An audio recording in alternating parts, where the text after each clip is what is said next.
मुफ्ती साहब, आपसे दूसरा सवाल ये है, आजकल फितनों का दौर है, इसमें ईमान की हिफाजत एक मुश्किल काम है, तो इस दौर में ईमान की हिफाजत का क्या तरीक़ेकार होना चाहिए?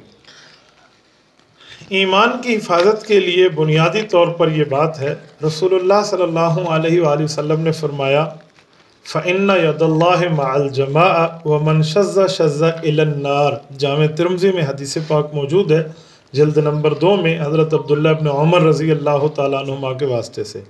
अल्लाह के रसूल सल्लल्लाहु अलैहि वसल्लम फरमाते हैं कि तुम लोग अगर अपने आप को गुमराही से बचाना चाहते हो तो उम्मत के इजमाई फ़ैसले की कदर करो और उसे तस्लीम करो।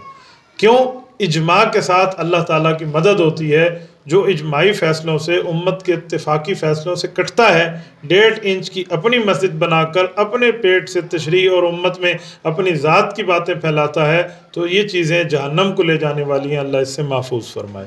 तो ईमान बिल्कुल सलामत रहेगा, हम अपने अकाबिर के साथ रहें, बड़ों के साथ रहें, बड़ों पर एतमाद वाला मिजाज रखें, और जो कोई एतराज़ आए तो अपने बड़ों से उसका हल लें। जब ये बात हमारे सामने होगी तो इंशाअल्लाह हमारे ईमान की हिफाजत होगी।